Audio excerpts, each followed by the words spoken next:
All right, so as many of you know, at this time of year, to figure out what kind of fertilizer you need to put down, typically it's recommended you do a soil test. That way you're just not blanket putting out fertilizer that either you don't need or you're putting out in excess of, and that could either do one of two things. It's going to cost you money, or it can actually in the long run have some sort of environmental impact. If you're putting down something that has a lot of phosphorus in it and you're already excess in phosphorus, do you really need to put it down? No. And what happens with that phosphorus? Runs off, goes in your storm drain, and then the water treatment plant has to deal with excess phosphorus, which is no good. So a lot of things that are recommended is to do a soil test. And yes, I think the next couple of videos may be a little controversial, and frankly, I don't care. Reason for that is I'm not sponsored. Yeah, I may have an affiliate link, but nobody buys through me, so I am never going to push a product just to try to make some money off of it. So if I say something's crap, it means it's crap, and I'm going to be truthful about it. So, not saying this is crap, but when you're going to do a soil test, there's things that are being pushed because they're supposedly the easiest way to do something. Is this really the easiest soil test? So, being that I have done one of these soil tests before, I think this was back when it was Soil Savvy. I think it's changed its name to MySoil. Now YardMastery is branded on it. Whatever they call themselves this week, whatever. So that soil test, is it really easier than any other soil test out there? No. Here's the whole concept of a soil test. You get a soil probe. Either you can go buy one of these $40, $50 soil probes. Yeah, you can find them on Amazon. YardMastery sells them for $30, $40, which is about on par with what's on Amazon, so they're not really making any, huge markup on that. And I even came across one of these weird soil test probes. Looked like it should have said batteries not included on it. Ugh. But instead, there's a cheaper route. And I believe Real Low Dad mentioned this a couple years ago. He did this, and I've seen it on Instagram. Just an apple core, right? It's like $8 on Amazon. That's all you need, really. 6-inch depth on it. Dig it out. Cut the grass off of it. Save the soil. You send it off. You get a soil test back. Simple as that. So when you do one of these soil tests, YardMastery, they send you this cool little box. Has a little cup of water in it. We'll open this up, see if I can do this with one hand. Comes with a package return, all that good stuff. Okay, here's your little envelope, send stuff back. And inside of it, right, you get a cup with some water in it. You get a little scoop that you'd find in some, your box lemonade or something. So you dig up a little bit of soil, you throw it in that little cup, smack a label on it, you send it off. Easy enough. Okay, is that any different than really doing anything through Waypoint or Spectrum or any of the other multiple extension offices that are out there? No. You just dig up some soil, cut the grass tips off of it so you don't get any, grass in it, throw it in a bag, you ship it off. It's no easier than that. So, for anyone to say that, oh, this is the simplest way to do it, they're all simple. If you can't dig out some soil, just put it in a bag and ship it, you've got some issues. Just saying. So, now the next part of this, I'm already going to get heat for this, but, so now, is that soil test really better than going through, let's say, Waypoint? We're going to find that out. So what I'm going to do is I'm going to take 2 soil samples. Let me rephrase that. I'm going to take 1 soil sample of my whole front yard, mix all the dirt up together. I'm going to take a little bit of that soil sample, send it off to Waypoint. Now I'm going to use some of that same dirt, send it off to YardMastery, and we'll see if there's any differences in the soil test results. Maybe there will be, maybe they won't. But to go through the comparison and kind of do a rundown, I'll be talking with Matt Martin, aka the Grass Factor.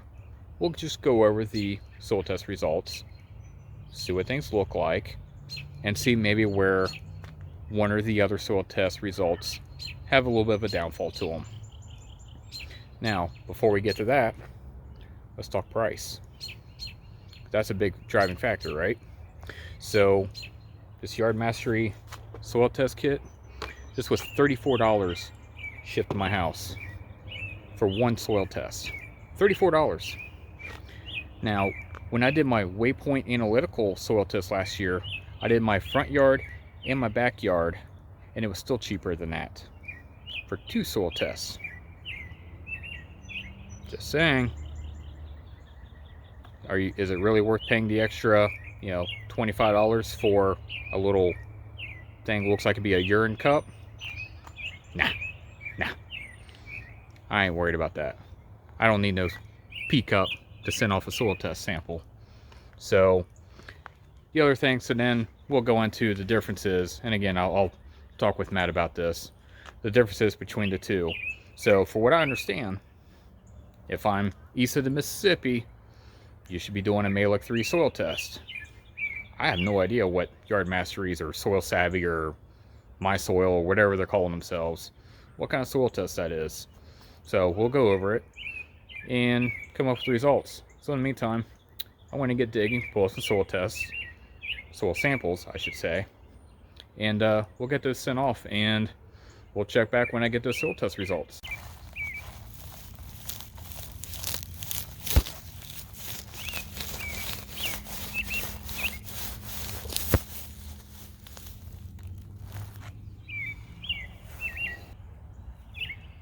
So that's simple, folks. Take some soil up. You want to grab maybe the last inch of that soil, throw in a bucket. Alright, so we've got our soil samples. Everything from the front yard right here has been dried out. I've gone through, pulled out some of the roots and grass clippings, anything else that might be in there. So that is everything in the front yard.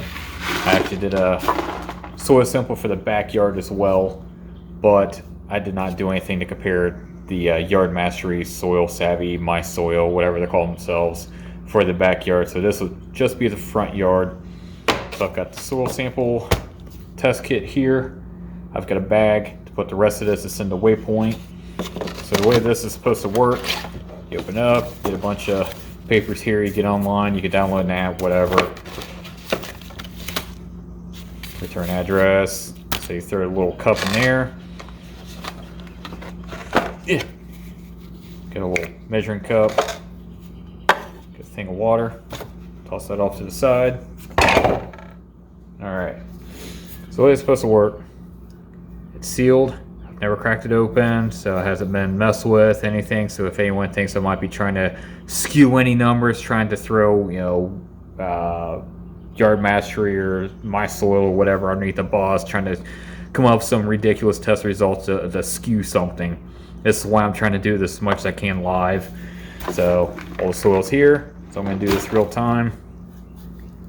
Crack this open. Water goes there. Get my scoopy scoop. You can see here. Dump it in there. Done. Take this. Alright, there you go. Ready to go. So I throw this in this envelope. I'll have to sign my name and all that stuff on it, but get that on there as tight as I can. Once again, I'm going to as on tight as I can get it. Worries me some water being in here, but there we go. Off to the races. So now I'll just write my name on it, I guess. We'll send that guy off. The rest of it goes in a bag. This goes off to Waypoint. See here, it's marked front. I have a Waypoint form that you can download. I'll do 2 samples on one sheet, mail it in. I have a prepaid box. So we'll take all this, the rest of it. See, didn't see the bucket go anywhere.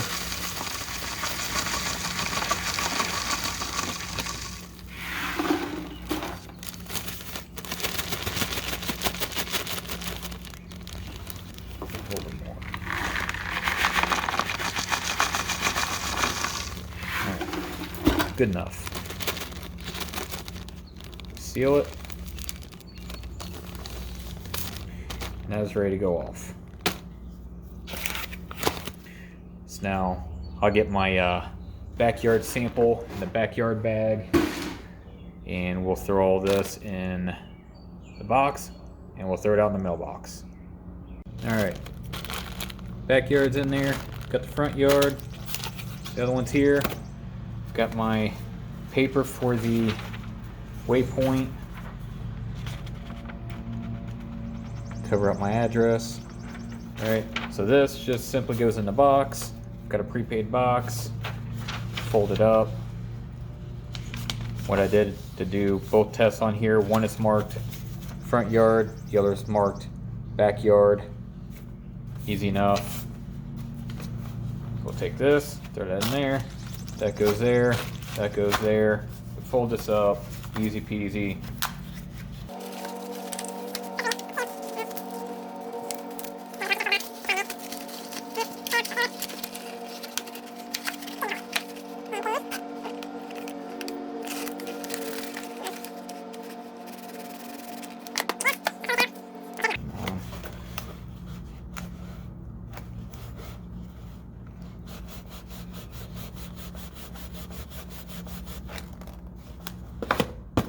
Go. I'll fill this out. We'll throw it in the mailbox. Get on there, use.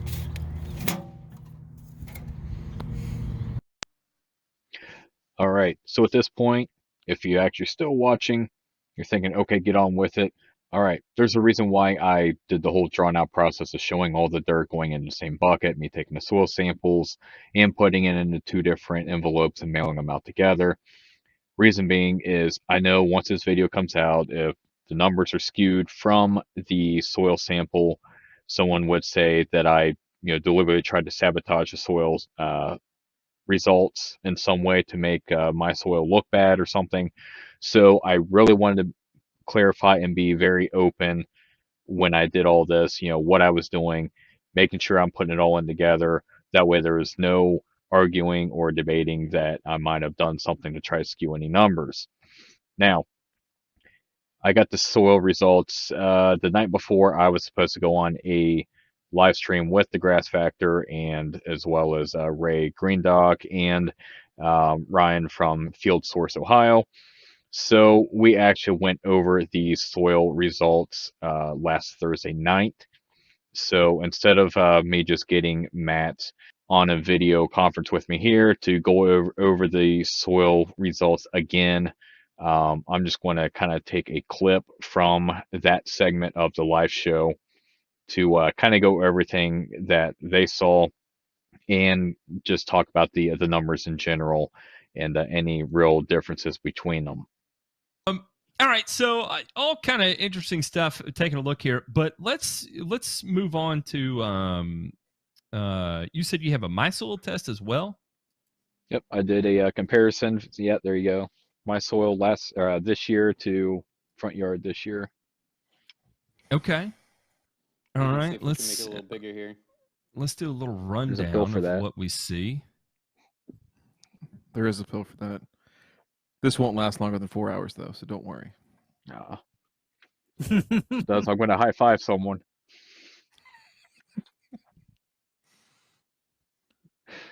All right. So a 1/4 point difference in your pH. Let's see. So you said this is both from this year, right? Both this year, exact same soil samples. I threw it all into one bucket I even recorded it, so YouTube video will come out. So people will, you know, oh, you're messing with the test. No, So, it's coming out of the same bucket. Here's me putting it into the bag. Here's me putting it into a little cup of water that looks like it would be a urine sample. And here's both of them going into the mailbox. So somebody emailed me the other day and told me verbatim that if I did not understand the MySoil test, then I should not talk about the MySoil test. And one thing I would like to address about that is let me explain a little bit how this test works, right? So what you do is you take your test, you put it into a jar with deionized water, and there's a capsule in there, and that capsule contains a resin. And that resin is referred to as an ion exchange resin. So it is a blend of multiple resins that adsorb, and not absorb, but adsorb cations and anions. So our cations, such as K, Mag, Cal, or our anions, such as N, P, and what is it? Boron or molybdenum? What is it? It's boron, isn't it? Boron, yes, boron. Okay, I got that out. So what you do is you package this container, right? And basically whatever dissolves in the water, that resin being able to adsorb ions, it captures whatever dissolved in the water from your soil. So it would be similar if you did a water extraction test with your soil, right? The difference is that there's a certain amount of residence time that occurs where it sits with this capsule in the DI water in your soil. Whereas typically with a water extraction, that's going to be done kind of in real time. So from that point, when you receive the resin, you will use hydrochloric acid to strip the resin of the ions that have been absorbed. And then from there, you take your measurements of what absorbed into that resin and quantify that into a chart such as you see here. And that's how you derive these answers. Then from how they take what they measure in terms of ions in the soil and turn that into actionable data is secret, right? That is proprietary technology, and I fully understand that people need to have proprietary technology, and that's good and that's fine. The problem is, as we see here, the interpretations, not only are the measurements of what actually gets pulled into the resin off relatively significantly, the recommendations and even their interpretation of what gets absorbed and their quantification of what was absorbed is also not really comparable to anything else we have in the industry to be able to go to and say, yes, here we go. This makes sense. So for instance, we're seeing, like we'll look at boron, for example. In this particular test, we are low in boron, but as we can see, we are not low in boron. Or in copper, we have 1.5 parts per million, which would be considered adequate. You're not below any kind of minimum level of sustainable nutrition. However, here we fall into the low category where it would be necessary. We are outside of optimal range, and therefore we must make an application. Same with zinc. If we compare those two, we are clearly in an adequate range on a Malick 3 test. However, we are not here. Now, what's interesting is that manganese on a Malick 3 test, the total of 57 parts per million, manganese is found oddly in check, right? So in this particular instance, it's going to tell you that manganese is good, but you can see you have adequate room to continue to play with manganese according to your Malick 3 test, right?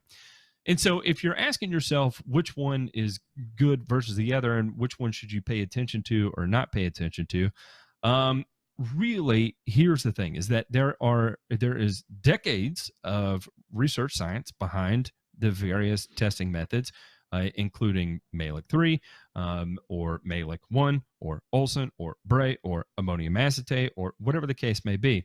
And so you could take this and say, okay, this is a screenshot in time of what the root sees. Yes, but it's still not a total picture because the root has the ability to find things in the soil as long as there is nitrogen present that otherwise it wouldn't necessarily be able to not find if there was no adequate nitrogen present, right? And that starts diving into the details of root exudates. So, all of that to say is that I have a very good understanding of exactly how this test functions. But the reason why I cannot recommend this is because in this instance, it states that we are depleted in most of our metals that need to be applied. However, as we can see, we are nowhere near what would be considered deficient levels out of those.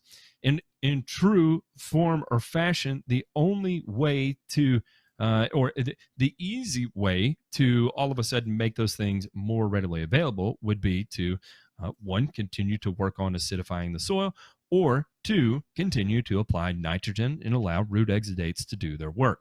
So that way you're not stuck into a situation where you have to run 5, 6, 7, 8 tests a year to see what's in solution, and therefore make your application by application, soil test by soil test in order to be able to have data that's quantifiable or actionable. And also the pH thing, right? And here we can see we're not too terribly off on pH. You know, we're 0.25, but we've seen it as high as a full point off of the pH.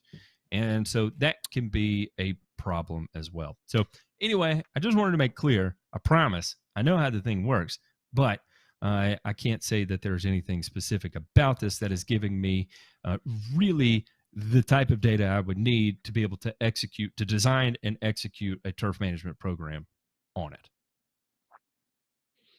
The things that have come out recently that have concerned me is that first it was pushed as, hey, just do this and you take one test and you're good. And now the trickle truth, the drip, drip, drip starts of, well, it's only a test. It's only a snapshot in time. It's only a one app test, which is accurate because, ion resin and the way it works, as you described, very similar to a test that we've had around for a long, long time, known as a saturated paste extract, where we take DI water and we react it with the soil there, right? And there's a approved testing method to do this, right? And we can get quantifiable data out of it. Now, I'm not saying either one of these is right or wrong. I'm just saying that, again, from a cost perspective, you look at that, there's a variety of labs that will do that for anywhere from $30 to $50. But the point that I'd like to make is that this is all about temporal space, right? So we're talking about time. So some of the soil tests or some of the testing that we've talked about here over these last few episodes has been, your standard soil inventory audit, right? With a Malic 3, with an acid extractant, like a Malic 3, like a Malic 1, a Morgan, one of those, right? And that test is going to give you data that you can probably go on in a sandy or a low CEC soil for probably a year and feel comfortable that, how you move the needle there is going to be pretty predictable. In a higher CE soil or a heavier soil, you might be able to get 2 years out of it if it's not super intensively maintained, right? So I'm paying, like what Daniel said, I'm paying, $33 or whatever for a couple of samples, I think is what he said, to get that data that could last you 2 years. You can certainly sample before that, but that long. Now with the saturated paste and with what's come out about MySoil is that a saturated paste extract test is really good for, maybe 4 to 8 weeks, something like that. So it really is the way that it's intended to be used is every app. We're taking that sample, we're doing a saturated paste extract, and then we're going to make a judgment, a decision of what we're going to apply next based on those numbers, right? And they're going to fluctuate a lot because you can even divide up a sample. I think there's a paper on this from Dr. Caro, Larry Stoll out at Pace Turf that they did it's been probably 20 years ago, maybe even 18 years ago, talking about saturated paste extracts and how they worked and what they can be used for and what they shouldn't be used for. And what was discussed there mainly was just that it's a good indicator for like electrical conductivity and some of the salt issues that are present, in the Western United States and some other areas of the country. But as far as nutrients go, it's that snapshot in time. And if you're not Johnny on the spot, it's very, very tough to get those apps to line up and be calibrated with the data that you're seeing or correlate with the data. So that's again, it's like, now, okay, you're telling me that I got to do this test really like 3, 4, 5, 6 times a year for the results to continue to be accurate. And not only that, but the recommendations. That's what's the key, the recommendations to be accurate. Here's my thought on this whole MySoil controversy is that, number one, anytime you are talking about a saturated paste type test, which a MySoil test is, those tests are performed according to a timed exposure. And what a timed exposure means is that your lab technician takes in your soil sample, then blends it with water, allows a specified contact time, and then he runs the tests. Versus with MySoil, you stick that in the mail, in that cup with the ion exchange capsule and the deionized water. How long is that soil in contact with the water? How long? Because the reason why I'm asking how long is because when you have soil with especially nettles present, when they're in contact with water, they all go through what's called a reduction oxidation reaction. And that reduction oxidation reaction can then make some metals more available, some metals less available. And in addition to doing that, you then have the matter of your soil pH literally changing over time versus what it actually is. All you got to do is just saturate it with water. And the reason why this is a known issue to soil scientists is because they know this happens in the rice fields, for example, that get, what happens in a rice field, guys? They go Gets through a wet. period called flood. Right. And so if you take a soil sample from the mud during the flood period, Matt, that result is not going to be the same as your soil test taken when the field is dry.